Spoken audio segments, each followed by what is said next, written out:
Hey guys, in this episode, we're going to talk to Dan and Danielle, or as I lovingly refer to them as the Dans. So Dan and Danielle are he's from London, she's from Canada. They have a very successful marketing company together.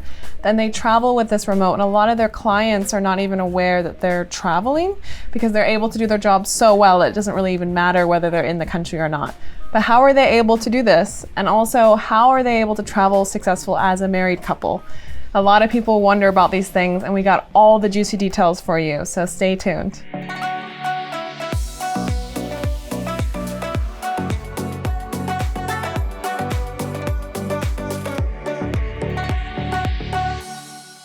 Before we get started, we just want to give a shout out to Office R&D, who is our sponsor on today's episode. They are a co-working management software company that helps workspaces around the world deliver better experiences to their customers. They share our values of promoting and championing remote work, and they've been our biggest supporters since day one. Okay, so let's continue. Okay, so I'm super excited to sit down and talk to you guys. And just so everyone knows, this is the Dans. This is what we collectively refer to them as. But do you want to tell us your real, your first names? Yeah, I'm Dan. I refer to as Danielle technically, but only my mother calls me that. And I'm Danielle, and I say I'm called the Dans, but if you actually scream Dan really loud at me from across the room, I don't answer to it. So people will actually call you Danielle? Yeah. Okay, yeah. Cool. And where are you guys from originally? I'm Canadian, so I grew up in Western Canada, but we both live in the UK. I'm a resident of the UK right now. This is something I find really interesting, just a side point, the fact that UK citizens can live in Canada. I just found this out 2 weeks ago, that you guys have that shared citizenship? Or well, it's not quite shared. You can, There's Commonwealth stuff. They do this, the Commonwealth countries do an exchange under 30 that's really easy, where Canada says, okay, if you take X number of our citizens under 30, we'll take X number of yours, and we'll pay the healthcare for each on either side. So that I got an under 30 visa when I started. Nice. But it is a lot easier to get a citizenship in a Commonwealth country. Cool. Yeah. Well, I'm really excited to sit down and talk to you guys, just to frame it for everyone. You've been working on your company for how many years? 6 going on 7. And then how many years of that have you been remote? 2. Okay, so almost 7 years of having your own company, running it successfully, and then 2 years ago you decided to go remote. So the big question is, why did you get on the plane and start traveling? Because we didn't like London anymore. we hated London. I think it was it was definitely a lifestyle choice. I think when we started the company, we as anyone who's crazy enough to start a company is it's going to be Facebook, I'm going to be so rich. Yeah. But then the reality of running a successful company sunk in, and we had the choice to really push and grow and, try to make that sale, or we could try to have a better work-life balance. And we decided at the time that for us, the right decision would be to try to get a work-life balance. And one of the ways that we were privileged to do that was to travel in the European time zone. Mm-hmm. And what kind of company do you guys do? Just what services do you offer? We do digital display. So that's essentially social media, banners, digital out of home, screens outside, content creation as well. Our main focus is banners, but we tend to just do the development and the coding and the animation, but we do some design as well. And it's not like you have a whole small company, you have a whole office in Vancouver, right? Yeah. How many employees do you have? 5 employees. 5. Yeah. That's amazing. And, it's good. One of them's a business partner. So the way that the Bannerman started was Dan and his business partner. They're both British, but they were living in Canada. Mm-hmm. Somebody had to stay behind, so our business partner stayed behind, and Dan and I went to the UK. So he runs, it's not as if the office runs itself. Mm-hmm. We've got somebody there running the office, and then we run the European office, which just happens to be the both of us. It was the whole focus of the company when it started, was the idea that advertising is notoriously bad for crazy late nights, working till 2 or 3 in the morning on getting various projects out. So the idea that was the UK, you can go to sleep, we got this. It goes to Canada, and then in the morning, all the work's in their inbox first thing. And that's why we're really appealing. We technically offshore, which can be quite negative in some situations, but we offshore going the right way. Vancouver's exactly 8 hours behind London. So the end of our day is the start of their day. That's why you guys were saying you need to stay in this time zone. Yes. Because we were talking yesterday about like, come out to Chiang Mai. Like, I really think at some point you should come just see it because there is a very good community of people like you guys there. Yeah. But I understand also the time zone of wanting to like kill yourself because you have to be up really late. Yeah, and our clients, like even now, we don't necessarily advertise our business as a remote business because firstly, the Vancouver office isn't remote; they are in an office, and secondly, people can get a little bit squirrely in our industry if they think that you're not going to be available. Yeah. And there's this concept that if you're traveling around, they're not going to be able to get a hold of you. So we do what we can to make sure that we are up the same hours that our clients are, and we're awake and we're able to get to a computer and our internet is really good. You're basically available. Yes. Yeah, like people have to be able to call us anytime and we have to pick up the phone, and because our business is highly service based, and that's what we try and set ourselves apart from our competitors, that you need something, we'll do it right away. If you need it in a rush, it'll be there in the morning. Call us anytime, we'll help you. And if we lose that edge, we think we'll just mold into the background and just be another production studio. And but that has enabled us to like work on insanely big brands. We work for like McDonald's, BMW, we've done work for Coca-Cola, we've done work for Nike, like the list goes on and on. So like that's really great because it's interesting work that pays very well. When if you do something a bit less at that level, you tend to be like Harry's local cake shop. Yeah. It's like all or nothing. Yeah, it's and there's nothing wrong with that. But that's just how we're set just we up. call ourselves the Tiffany's of manners. So we have to offer that client service. You know, and we have a thing about offshoring to Canada is we have, you know, native English speakers doing the production management in Canada, so they can write us at 3 a.m. UK time, and they will have somebody who understands the project. So yeah. So I really like that concept because I think there's two things here. One, the fact that you can have a thriving company that is doing really well and traveling. And then two, the fact that you guys are able to just keep it going and also have the lifestyle that you want.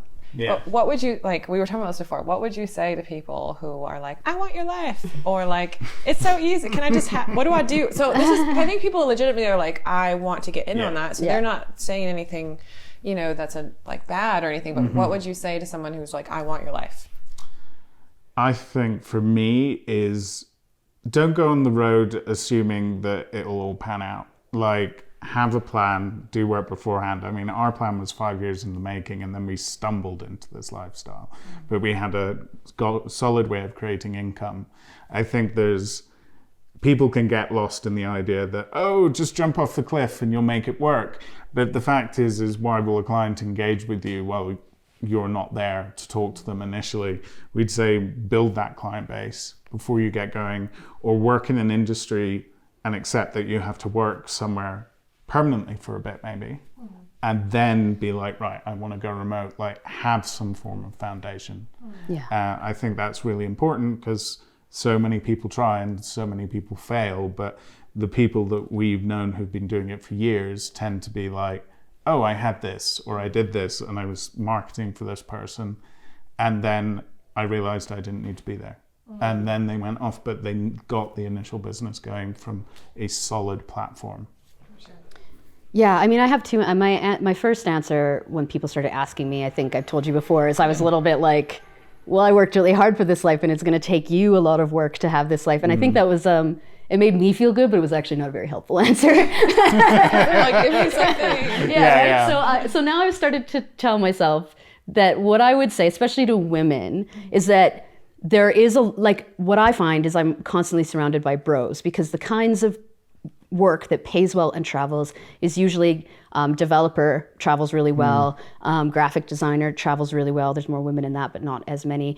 Something really technical like video editing, those things travel really well. Sort of these industries that maybe you don't find a lot of women in sometimes. So I think what I'm gonna say, what I'm gonna start saying to women especially, is that if this is the kind of lifestyle that you want, try and pick an industry where that is possible. Don't just sort of pick an industry where it's impossible and then try to reinvent the wheel and make it possible later on. You know, I think there are a lot of industries like being a computer programmer where this is possible, where your skills are in demand, where people are going to mind less that you're remote, because finding, even for us, hiring developers is difficult, finding that skill set. So if you've got a solid skill set and you're good and you freelanced and done it on the road and you can prove to me like I can live a remote lifestyle and be consistent and be a good employee, then you're going to get work that way. If you sort of go into it thinking that you're going to be Insta famous or something, like that's not, it's not going anywhere, right? It's like such a bad misconception. Yeah. You're saying about like, oh, coconut on the beach and I'll be a blogger and like, where is the money? Yeah. But you guys are both programmers, right? Yeah. Okay, so that's also. But I wasn't originally. I went into it for the freedom, you know, like it's not, and I think we had somebody here the other day who was a life coach. There's kind of two digital nomad groups. There's like us, and then there's sort of more, you know, live your life aspirational, which is both ways are totally legitimate. But she was like, but you guys are just passionate about what you do, right? And we were like, We don't mind it, but we like this. You know? This is what we right? like. Like I think the idea that, and she was like, so you don't believe you can have it all? And I was like, no. Like you, it's like hashtag freedom fighters. yeah. You know, like I think that it's still work. Like I use the hashtag, which is maybe not very popular, but remote work is still work, right? Like we still write emails all day, every day. You know, I have my Instagram that shows us like skiing and doing exciting things, but in my family's like WhatsApp group, it's just me sending emails like literally every day. Yeah, completely. Like, different background, right? Like I think that would actually be a funnier Instagram. We've always tried to keep it realistic. We've never, well, we have a couple of times posted a picture of like our laptops and somewhere beautiful, but it tends to be like a white wall. Yeah. And that's just where you're working and what you're having to do, because it's a real job. And that's where a lot of people fall down, is they're kind of like, they go on the road and they put things off, and the job is secondary. They let sales slide, that sort of thing. Like we force ourselves to have an absolute 9 to 6 with a little break in the middle. And there are exceptions to the rule. Like here we go snowboarding for an hour before work, but we're still online when the UK is online. We never miss a beat. So it's not all rainbows, but it's a lot better than London. That's all I'd say. I mean, okay, I just want to frame it for everyone too. Like we're literally sitting in the Swiss Alps and it's snowing outside, and we're a 5-minute walk. Freaking magical. It's been an incredible 2 months. So, and I think that's one thing that we were saying yesterday is like Swiss Escape needs to say more that like literally they're a 5-minute walk from. Oh, I They know. don't say that We enough. didn't even know that was the case We until we assumed got we'd here. have to get a bus. I know. And then the gondolas, like we can see We it. can see it from here. It's 5-minute walk from here. One So of the reasons we stayed for so long is because we thought, oh, well, maybe we'll only get to ski on the weekends. And then when we got here, we were like, oh, like we can ski every day before work. It's not a problem. Yeah. So that needs to be advertised. Yes. So just quickly, why did you guys choose to start staying in co-living spaces? Because I think that's interesting. Right. Well, when we first got on the road, there weren't as many co-living spaces and they weren't as established. And because we're not part of the gig economy, because we need a certain level of internet that people think is kind of ridiculous, we weren't at the time, we didn't know about them. And then when we sort of heard about them, we weren't convinced that was going to give us what we needed. So when we went on the road, we got Airbnbs. Our budget was what we were spending on rent in London. So as you can imagine, we did quite well. That's like the villa in Tuscany. Yeah, it was amazing. We got a villa in Tuscany with a pool. So that was our budget when we started, but only because we're not budget travelers. Like if we don't have the right speed of internet, if we don't have like the things that we need, we can't continue. So when we started, we sort of were like, and we spent money to make sure we had that infrastructure. But we couldn't really find a way to harbor a community where we were going. Yeah. Our initial thoughts and what we did was we would rent Airbnbs that were bigger than we needed, and we would give our friends like free license to come visit us so that we wouldn't be so lonely. But again, like what we were saying before, there was this concept that we were sort of constantly on vacation, and then they would show up and be quite surprised that we were sort of unavailable for 8 to 10 hours a day. So you need people who are on your level of like, we are sitting down working. Exactly. So then when we went, the first place we went was Javia, Sun & Co., which was a great experience. And it was just so, everybody was there doing what we were doing. Nobody was, perturbed that we had to work during the day. People wanted to get out and do things. So everybody was always sort of planning something. You didn't have to do it all yourself. And that was eye-opening. It was life-changing. Really. It was the right balance of, if people are going, oh, we're going to go to this place for lunch, and it's a beautiful place, we're then going to work there. Yeah. You know, it's not like we're going for lunch and then a walk and then you will have like missed 3 hours. 15 Yeah, emails. exactly, You know, right? it's like we go there, have coffee and work. And yeah, because humans are very social animals, and being cut off from conversation beyond chatting someone in the restaurant, and you know, it's just the two of us, which is great, but also you know, you need a minute. So yeah, it was. And we were ready to give up. How did we plan it? Like, Well, we were about ready to give up. Yeah, We'd done about a year and a bit, and we were getting quite lonely. And we're different. I don't know if this has come up, but we have to go back to London every 2 months to see our clients. So we don't have a house in London or anything, but we have to go back. And so we were starting to feel a little bit burnt out. Dealing with Airbnb people can also be kind of a nightmare. Like, it was starting to wear on us. So we found this place, because we always wanted to go skiing, and we found Sun and Coast sort of at the same time. And that was sort of our last we were like, okay, we'll do this and then we'll settle down. But then when we did it, we were like, wait a second, this makes the whole lifestyle way more sustainable. Totally, it changed our attitudes. We were ready for maybe another 6 months, another couple of locations, establish ourselves in London again, and then maybe travel 2 or 3 months of the year.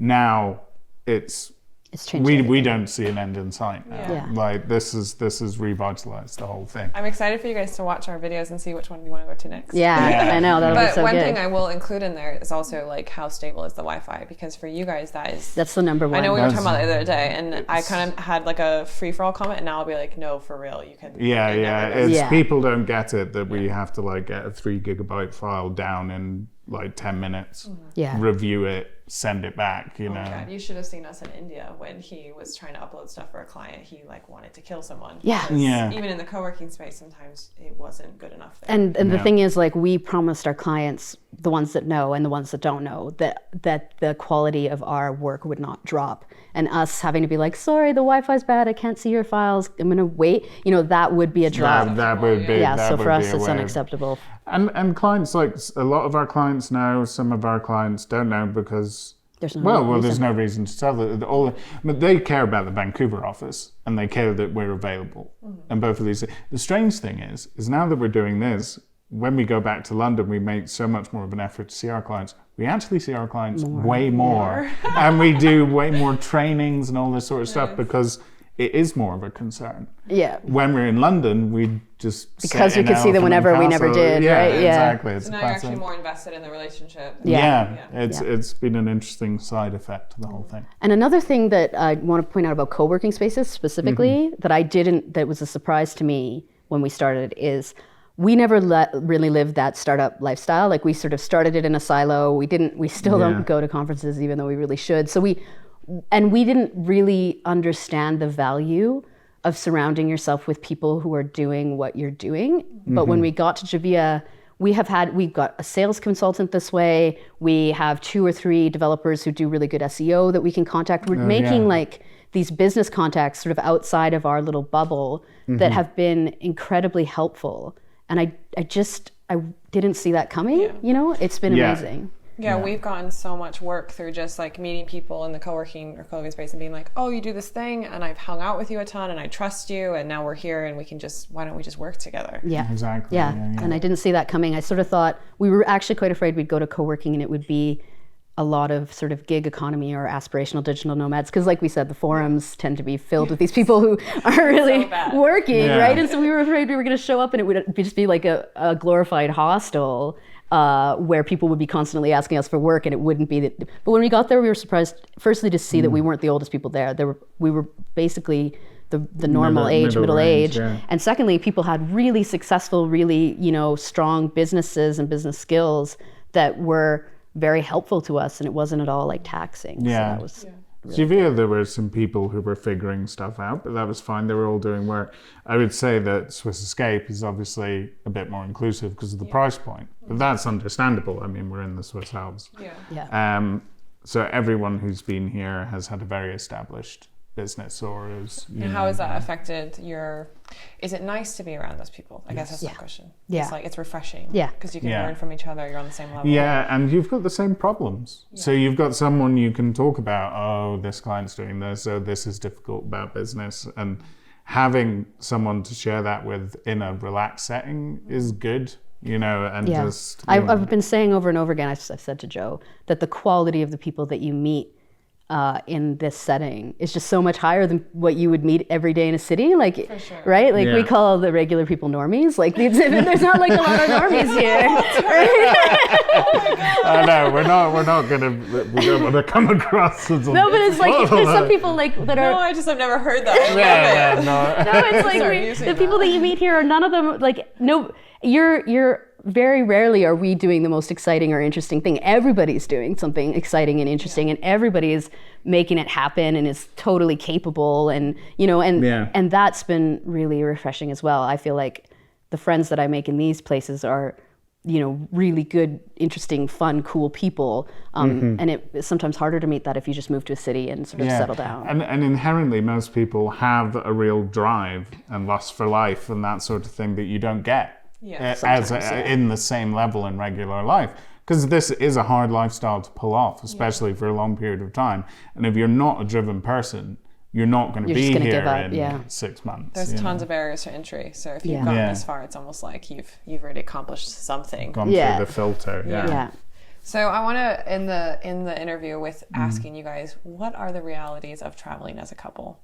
Because I think there is also, we see on, wait, okay, can we just talk about the fact that you guys were talking about subreddit on Digital Nomad? Wait, tell me more about that, because you said you found out about co-living spaces through subreddit? No, we joined subreddit because we were like, this will be a solution. Yeah, well, we'll look at the Nomad thing. And it wasn't the super And it's solution. just, there's the shot of the laptop on the thing. Yeah. And there are some people who are good and invested there, but there's just so much of the, what? I mean, how do I do it? Or it wasn't the community we were looking for.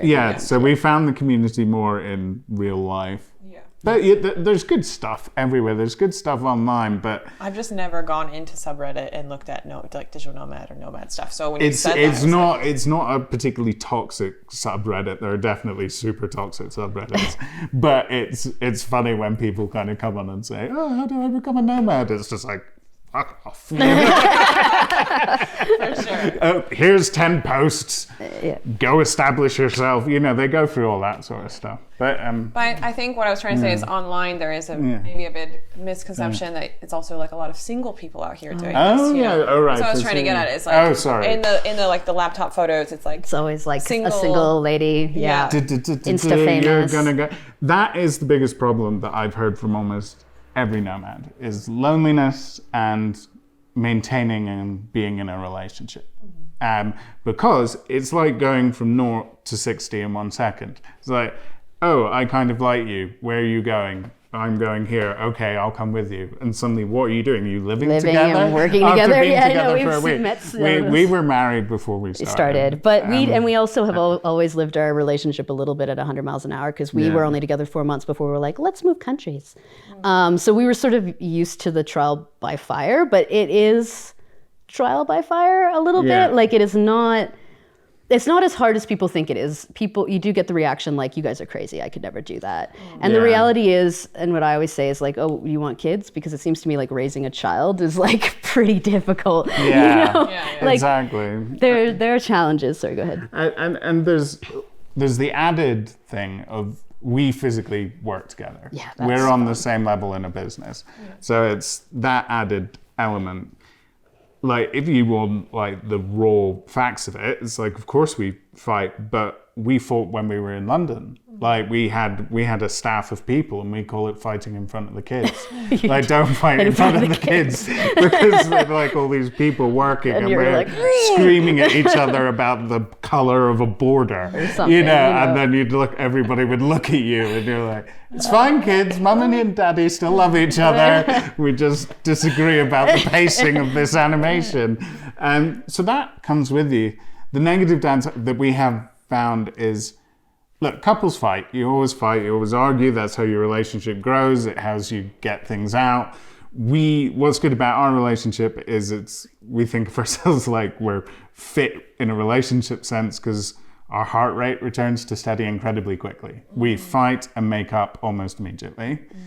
But the downside of being in a co-living in a remote place is You have to relearn how to fight. You have to relearn how to fight. Like, Because if you're in your can't- own house, you can sort of have like a bit of a yell, and you haven't ruined the space for anyone else because it's your own space. But when you're living and working in a shared space, you want to try to, if you have a discussion to have, you want to have it out of the way of other people. You know, you don't want to make whatever, because the thing is, we know we'll come back to normal because we know each other, but other people don't know us, and you don't want to get people to feel like people like, well, Dan and Danielle, oh, they're fighting. Oh, I hope if everything's okay. And 3 minutes later, we're like, do you want a cup of tea? Yeah, and we've it's forgotten fine. about it. You know, so we've learned to go for little walks and, you know, get out of people, you know, hold it in for just a minute. And then normally by the time you're on a walk, you're on the side of a mountain or on a beach, and then you don't care anymore. Yeah, and you can get through and you it. go through. But of course, there's a million benefits as well.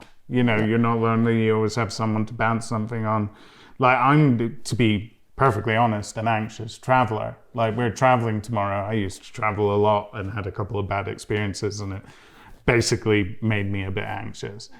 And having somebody else to support you with that, where we plan stuff, like I do flights, Danielle does locations, you know, being able to share the load is really important, and being able to, like, you know, make a decision with someone about what to do on any given day is, you know, really helpful. I think it's both easier and harder than anybody. Yeah. People thought we were crazy when we started working together.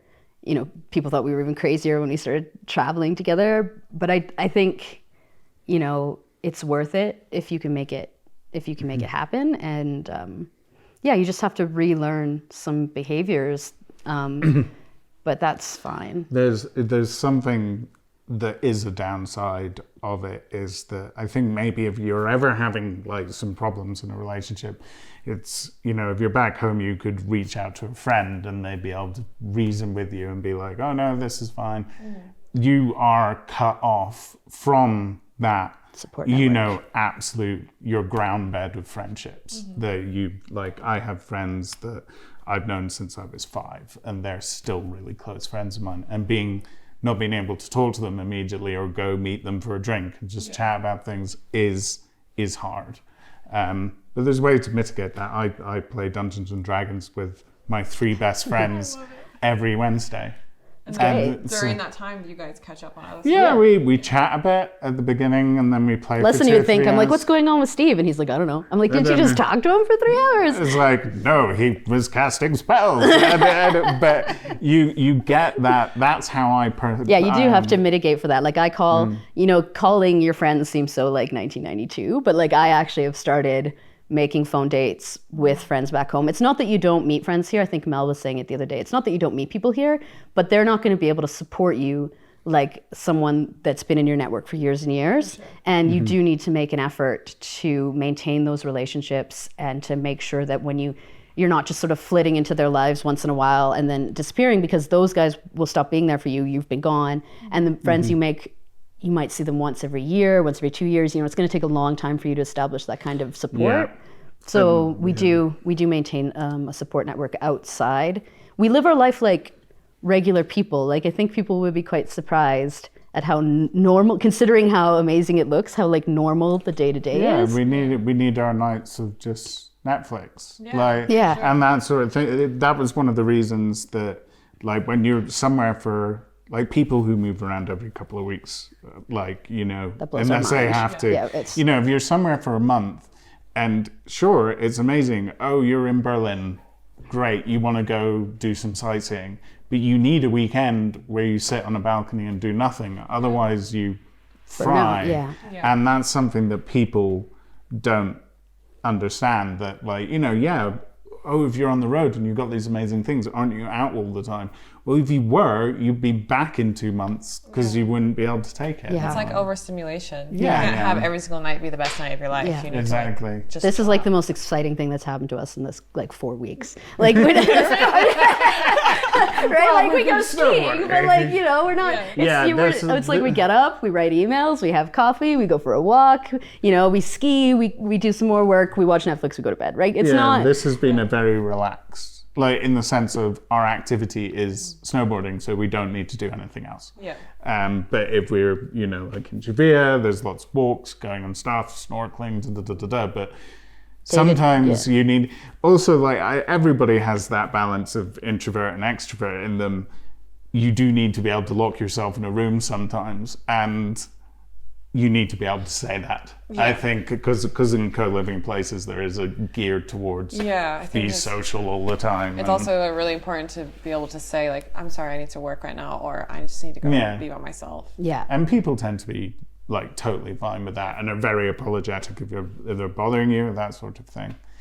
Another thing that, like, going back to one of your earlier questions about being a nomad or like a remote worker or whatever you want to be called, with friends, whatever you do, don't sacrifice your old friendships. Don't cut people off, and you never want to go back to your old life, or even like you're back for that 1 month of a year and your friends, fair enough, the first time they see you, they'd probably be like, oh, that must be amazing, you're back. You don't want to become aloof. Like, we live in a connected world. Give them a call. For sure. I'm the same way. Like, I was like in Morocco on the seaside, and my best friend from high school, like from we were 10, so we're messaging each other, and I'm like, wait, do you want to jump on a quick call? And she's like in California. Yeah. And so we're like FaceTiming, and I'm like, look at where I am. But then we're just like talking about real life stuff as if I'm back home. Yeah. I think people don't realize that you can have that. Like when you're away, you don't, with our technology, you don't have to be like away. Like, exactly. Like how you guys were saying with your clients, how you're available. I always try and do that also with my friends. At least my like hardcore, like you have like maybe your 5 friends, and you always are like there for them, you know. It's and important. I think that's really important. And I think also, I mean, maybe this is a bit woo-woo, but like, I think there's a paradigm shift. Like, I think this lifestyle used to be like the backpacker lifestyle, and people sort of still imagine it that way. Like, it's this party, and you're going to hustle and to travel, and you just leave yourself behind and reinvent yourself. And that was maybe something people did in the 90s or the early noughties. Like, that was a way to travel. But this lifestyle is not. It's not like that. This is more connected to your old life. If you're doing what we're doing, it's not like a reinvention, find yourself, eat, love, pray situation. It's a life, and you need to do all the boring things that you did in your life before. Maintain your relationships, maintain this relationship, maintain work contacts. It is not that backpacker on the road lifestyle. It's something very different. Yeah. I think in that way it's also really a lot more sustainable. Completely, because you can't go on doing that forever. I mean, there are places where you can do that and go party, and like the work is very much, set back.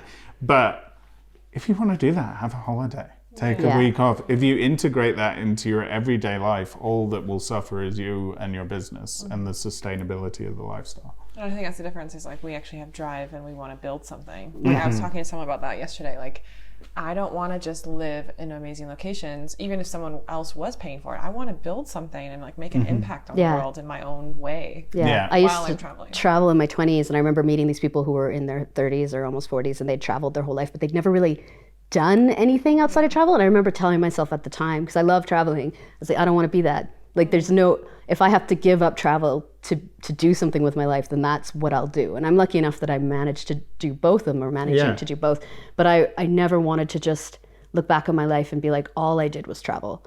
I wanted more than that. So this helps us do that. Exactly. We have pensions. It's like it's all we save. Like, we are looking into buying a house, even if it's just there and we rent it. You don't want to get to 50 and be like, oh no. Yeah, like, what do I do? Yeah, I have nothing. I have this backpack, and I have no relationships with anyone, and I have nowhere to be. Like, you need those things. For sure. Well, thank you guys so much for taking the time. I know it's a super busy day for you. I think this conversation is really going to help a lot of people. And also, I just really am happy that I got to get to know you, because you guys are in like the other house. There's 2 houses here. And so I feel like I didn't get that much time with you. So. Yeah. No, it was great. Yeah, thank you. Cool. Yay. We did it. So you can see why we all fell in love with Dan and Danielle. We call them the Dans. They have such practical advice on how to run they run a very successful company, and they're out there traveling the world. And to me, this is like, you can run a successful company, you can be married and travel the world and have all these adventures. Literally, your life does not have to be boring. Don't let your life be boring if you don't want it to be. So I hope this episode was helpful for you. I loved getting to know them and I really enjoyed interviewing them. If you liked it, hit like at the bottom of the screen. Subscribe to our channel so you don't miss out on all this juicy stuff we have going on here. We've got so many practical tips and adventures we're excited to show you. And we will see you guys in the next episode. Bye.